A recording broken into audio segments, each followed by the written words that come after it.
This is Rob Tebbutt for Boxing Social in association with Betfred. Delighted, as always, to be joined by the gentleman Irish Andy Lee. We're here in Las Vegas. It's Tyson Fury, Deontay Wilder Fight Week. How are you, Andy? Grand, Rob. Good, it's nice to see you. I can't remember the last time I saw you. One of, obviously, the main interview that we did was Wilder Fury Fight Week 1 in LA. And here we are again, Wilder Fury Fight Week 2. But it's slightly different now. You're now part of the team. Yeah, big change, huh? I would never dreamt that I'd be training Tyson. I helped train him around that first time, but yeah, it's good. It's all worked out well. It's strange because, I mean, the last interview I did with Tyson, he was actually sat exactly where you're sat here before he boxed Otto Wallin, and we spoke about Kronk, and we spoke about you and Emanuel Steward, obviously, and everybody knows kind of your affiliation with Emanuel and the Kronk gym, and it's all kind of come together. It's almost quite eerie a little bit the way it's all come together. Why don't you tell us a little bit about how it happened, how it fell into place? I got a call out from Tyson out of the blue, and we were kind of just going around, and then he said, "Andy, I need a new coach," and I was shocked, as I've said before, but it seems, from on the surface, him and Ben seemed pretty tight, and it seemed like we have a good working and personal relationship. But he said, "I need somebody else, some more experience," and we went through all the coaches, all the people we know. Collectively, we probably know or have dealt with a lot of the coaches are in the world, in world boxing, and the name I kept thinking about, even though we went through everybody, was Sugar Hill. And when I mentioned him, Tyson said, "I actually was thinking about him myself. Can you call him?" And that's how it came about. I called Sugar Hill, they spoke to each other, and next thing you know, they're training. So, yeah, I was glad I could facilitate it, because I know it's a good match. I know how the personalities, I know how they gel, and I know the styles and how they work together. Now, when I spoke to Tyson about his relationship and the beginning of his relationship with the Kronk gym, he told me the story about turning up one day in Detroit, similar to kind of the story that you told me in LA about you turning up to Detroit and having Bama talk about fresh meat, etc. Do you remember that? Do you remember Tyson going to work at the Kronk gym for the first time? And obviously that's where he would have met Emanuel and Sugar Hill. Yeah, I was actually away when he arrived. I had just fought, so was having a few days away from the gym. But people were ringing me and saying, "There's this big, tall, white guy here. Says he's from where you are. Says he's cousin of yours, and he can fight." And yeah, he cleaned out the gym. Basically, he took over the Kronk gym. And there was an old guy on the side, and he said, "I can't believe that there's two white..." Well, there actually was three, because Demetrius Salida was training there as well, and he was doing well. So he said, "I can't believe there's three white guys in the Kronk gym, and they're taking it over." I think that was Walter Smith, legendary coach from the Kronk gym. And look, he had a big impact there in the gym and in the city. The stories, of him going out to these Motown clubs and singing on the stage and things like that. And he left a lasting impression. And obviously, he went to the Klitschko camp there, and that's a thing of legend now. That interview with Emanuel, who predicted him and Deontay become the dominant heavyweights. Also, the thing with him and Vladimir in the sauna, which I was there to witness. And other little things that happened in the camp. And so it's come even after our first day of training, myself and Sugar Hill we were sitting in the ring, and was like, it's crazy that we're both here now after all these years training, getting ready to win the heavyweight championship of the world. So it's a nice circle. What was it? I mean, you said that you felt that Sugar Hill would be a good fit for him. He agreed. What was it specifically about that partnership that you thought would work? I noticed he wanted Emanuel, but the closest thing to Emanuel is Javen, Sugar Hill. If people really want to know his name is Javen Hill, but his grandmother used to call him Sugar. It kind of stuck, so it was Sugar Hill. He since has changed his name by Depot to Sugar Hill, Javen Sugar Hill Steward. So that's his name.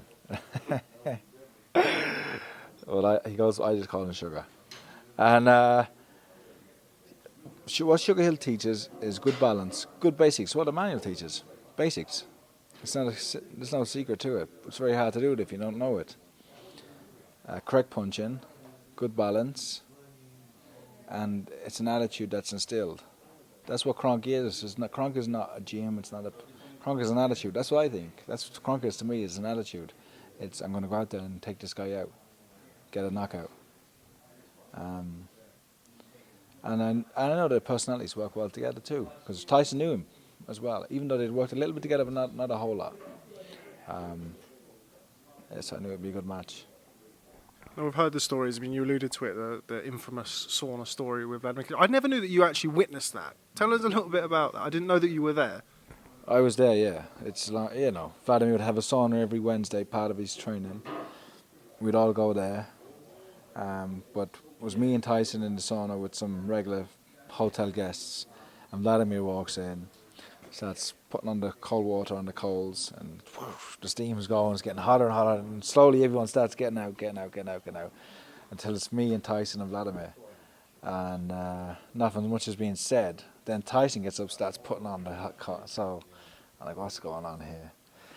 So I leave the sauna because I couldn't stick it anymore. I'm standing outside, must be 10 minutes has passed. I had a cold shower waiting, just recovering, and then so what's going on? I couldn't hear any words coming out, like any. And Vladimir eventually comes out and steaming, figuratively and literally, and doesn't say nothing, just walks straight out. And a few minutes later, Tyson comes out and he's like, "Yes, I got him, I beat him." You know the way Tyson is.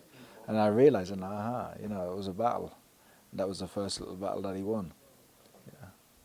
I mean, we've mentioned the fact that you're a cousin of Tyson's. You've known Tyson for years and years. Has he always had that mentality about him? He's ultra competitive, yeah. And even being in this camp, I'm not sure. I think it is not part of my big part of my job here is talking to Tyson, and like I've been just listening to him a lot and listening to his history and his past, and he seems to have always been very determined. And the fact that his brother would ride a bike and he would run to the gym, over there, you'd assume that the dad would take him to the gym, but they took themselves to the gym, and really sought out boxing. I think that he is a special character. He's like all the perfect elements have come together with him to make this heavyweight fighter, which I believe could be one of the best of all time. So he's a special person, and people see the controversial comments he makes or the crazy outlandish things he does away from the cameras and at home. He's one of the nicest people you'd love to be around, He's a gentleman. And really honest. And, we have some good conversations. He's quite touching, he is. We have a good bond, me and him. And his brother Shane, we have some lively debates. Lively debates. Sometimes I get worried. The two of them go off and I'm like, I'm just peacekeep, but it's good. I think before he boxed Otto Wallin, again, he was sat in that chair. He told me, I think, that they had a fight the day of the interview. So that's the kind of competitive nature we're talking about. Yesterday we went to a church, yeah? We went to a different church. And it was more, to me, it was like a rock concert / stand-up comedy with a bit of preaching thrown in there. And so we sat at the bait, we got home, we sat at the bait, and listen, it went off in the house. It was, I don't know, Shane actually had a knife in his hand, and it was crazy, but it was all in good fun. But no, we had some heated debates, but it's good. Tyson's just a wind-up match, he just winds Shane up. Let's talk about Tyson as a fighter. I mean, you alluded to the fact that you consider him a special talent, as many people do, being 6'9", and the size of him and the movement. Where would you compare him to some of the fighters or if you could compare him to some of the fighters that you've come into contact with or been around throughout your career as a fighter and now as a trainer?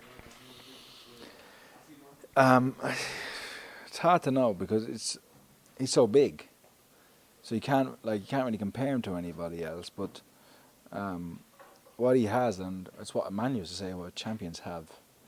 It's an internal, it's what he's made of on the inside in terms of his toughness, his determination, his little bit of arrogance and ego, and his self-belief. And that's the intangible thing in this fight, because you can assess Wilder's style, you can assess how he jabs, how he moves his feet, how he throws the right hand, and you can do the same with Tyson, but you can't really know what's inside of a person until you tested them and been in there with either of them. And I think if it comes down to that, I think Tyson is the more proven fighter, because he's been tested a little bit more than Wilder has. He's been to those trenches in terms of the last fight being knocked down, in terms of even the Valen fight where he got cut badly and had to adjust. And a style, and I've said it before, like somebody's style and how they fight is reflected in their personality and their character. And from getting to know Tyson this well in this camp, I would say that you could trust him, in the fight to always give everything he has. But yeah, it's hard to put him against any of the other champions because he is unique in that what he does. But in terms of ability, for a man of his size, he's probably the best I've seen. Considering the relationship you have with Tyson, the kind of the prophecy, as it were, of Emanuel Steward of years ago with Deontay Wilder and Tyson Fury, and your relationship with Emanuel, what does it mean to you to be able to have the opportunity to lead him into this fight, considering all of those intangibles coming together? Yeah, Emanuel's definitely has loomed over this training camp, and everything I've been thinking about and doing, I was always asking myself, what would Emanuel do here? What would Emanuel's reaction be? How would he handle this situation? And that's informed everything I've done. Also Adam Booth, the experience I had learned and things I've learned from him, and also myself, things you see. So, yeah, I think Emanuel would be happy with where Tyson is, and I think he'd be very happy that it's me and his nephew, Sugar Hill. And Sugar Hill's done all the work, really. There've been a few days when he's been away and I've been the main trainer, but for the most part, I've just been a second pair of eyes, a second opinion, and I'd never say anything while they're working together. It's always after training or in between training when me and Sugar Hill would talk, and yeah, if I'd suggest something, he would take it on, or maybe not, but more often than not, he'd say, yeah, that's actually a good point. That's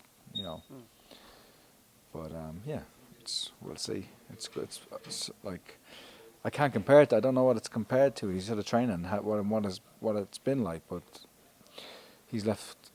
It's a cliche. He's left no stone unturned. He's got the best masseuse. He's got the best strength and conditioning guy here. He's got George Lockhart, who's doing his nutrition and his food cooking. He's got Tim Alcock doing all his coordination, and he's got me and Sugar Hill there. So he hasn't cut any corners. He hasn't even allowed himself a Diet Coke, or he just ate, slept, and drank boxing and done everything absolutely correct. So he knows. You can see that's where the confidence comes from. Much has been made about, you've mentioned it in this interview about the Kronk style and get the knockout, take it out of the judge's hands. And obviously we saw what happened in the first fight, controversial decision to say the least. Considering the style that he used in that fight, in a lot of people's eyes, was enough to get the win despite the two knockdowns. Is it realistic to expect a significant change, or is it just little tweaks here and there? Essentially, are we going to see Tyson Fury go in there and stand and hold his feet? I think Tyson has the ability to absolutely anything in that ring, and he has that kind of. He could do anything in there, no matter what we have planned. But even with Emanuel would never change a fighter's style. He'd only add to it, and little things, and also give that approach, that attitude, of what's expected of you when you get in there. And Tyson hurt Wilder several times in that first fight, but there was never an emphasis on getting a stoppage, getting a knockout. And if there is a chance this time, or if he does hurt him, we'll encourage him to go for the stoppage or the knockout. But he has improved. You'll see it. You'll see things he's improved on, and it's only basic stuff, simple things like punching right, jabbing correctly, and having better balance and better feints, better setups, and being more actually how can I say? Not methodical, but knowing what he's doing, setting things up, laying traps in this round that'll pay off in 2 rounds down the line. Not just boxing from moment to moment, finding himself on the ropes here, slip, move around, get to the next moment, and then engage then. Having a plan to go through the fight. Much has been made about Deontay Wilder and his knockout power and his knockout ability. Something that Tyson said the other day that was very interesting is he said that Deontay Wilder's jab is extremely underrated. He said that in the first fight that's what surprised him. Is that something you'd agree with? Yeah, it's. But you can say he's a big punch. He is a big puncher, but he has that one thing. He doesn't just have that one thing. he has what he does have is has an uncanny ability to land that big punch, and he's always knocked everyone out except Tyson. So you can not you can look, you can't underestimate him. You know, you can't underestimate him, and his awkwardness lends to his effectiveness. So Tyson, but Tyson's seen it now. Tyson's been in there with him. Both will improve from the first fight because there's no surprise. There's no element of surprise with either man. When Tyson evaded those right hands in the first fight, he would always slip low, dip low, and I anticipate Wilder angling his right hand low this time.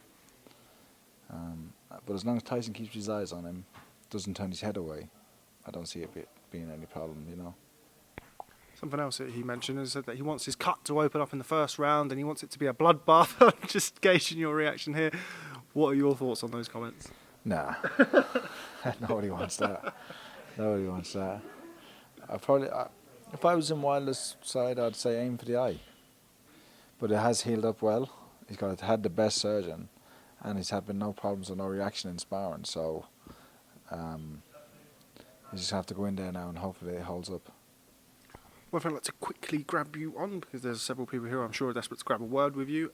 We've spoken in the past, myself and you, and myself and Tyson, about the significance of fighting in the travelling community. How significant is this, considering he is the Gypsy King? He's going into arguably the biggest heavyweight fight in a number of years. How significant is this for yourself, Tyson, and the traveller community? Yeah, it's huge, but it's huge for a number of people. You know, Tyson spoke about his mental health. He's representing a lot of people here. You know, he's representing Great Britain. He's representing these Irish people. You know, he's got connections to Galway.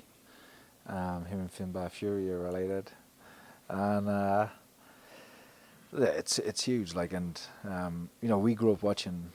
I grew up watching Roy Jones, and he grew up watching Muhammad Ali and watching all these people.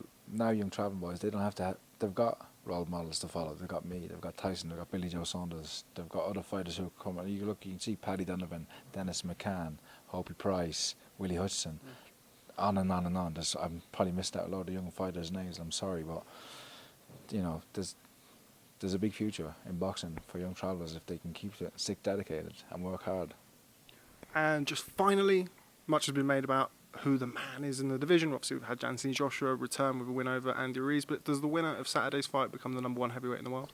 Without doubt, yeah, without doubt. And if Tyson wins it, when he wins it, he'll probably put himself there for shout probably an all-time great. He will, he'll have to.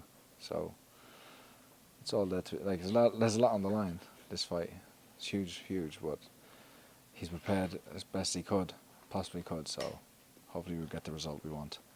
Okay, well, Andy Lee, always a real pleasure catching up with you. Thank you so much, as always, for speaking to myself on Boxing Social. A lot's happened since that first interview in LA. I'll hopefully catch up with you at some stage between now and Saturday night. Who knows where we'll be next year? Who knows where we'll be for Wilder Fury 3? Yeah. Thank you. Cheers, mate.